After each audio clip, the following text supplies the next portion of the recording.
Shorthand English Senior, July 1996, first paper, get ready. Start. Ladies and gentlemen, I have great pleasure to be with you today to take part in the annual general meeting of the Indian Chamber of Commerce and Industries, Calcutta. At the outset, I would like to thank the organizers for inviting me to address this meeting. You are very well aware that our 5-year plans have given a big hope to our people for a better future.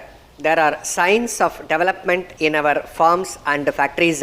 By and large, there has been a commendable display of mutual goodwill between different sections of our ancient society.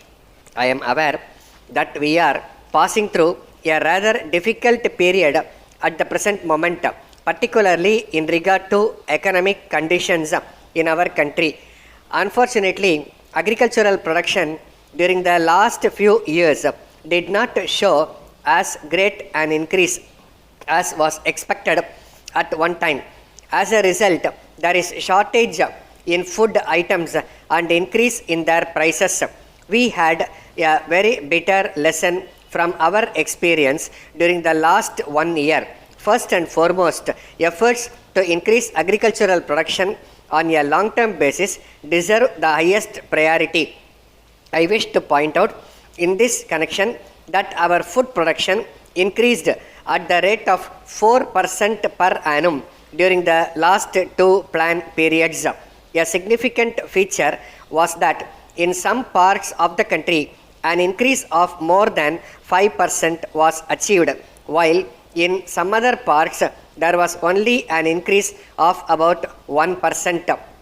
There is no reason why the high rates of growth attained in some parts of the country, the farmer has to be provided with all facilities such as better seeds, better manures and irrigation facilities.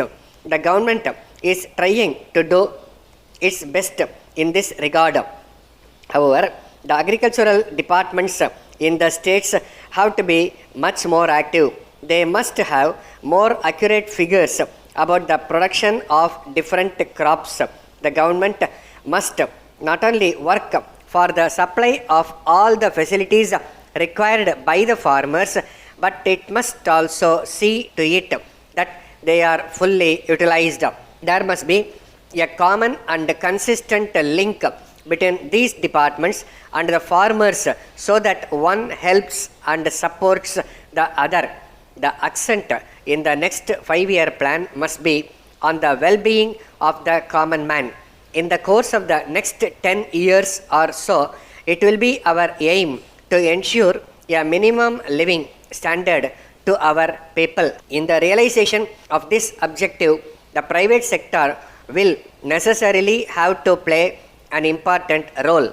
With this in view, the investment envisaged in the private sector as a whole be more than 40% of the total investment in the next 5-year plan. We in India are very well aware that industrialization is also important for the economic development of our country. It is essential because it increases the supply of goods which people need. It also provides employment and livelihood to our growing population in a much faster way. We are also aware that there are many difficulties in the way of setting up new industries. The shortage of foreign exchange is the major problem. I am, however, happy to tell you that many developed countries in the world have come forward to help us in the matter of setting up new industries in India. We are much thankful to these countries. I once again thank you for the opportunity given to me and wish you success in your deliberations. Letter from Mrs. Brown and Company, London, to the Executive Director, National Enterprises Limited, Bombay. Dear Sir, we have great pleasure in acknowledging the receipt of your letter of the 25th instant. We thank you very much for your further order for the supply of the electric motors.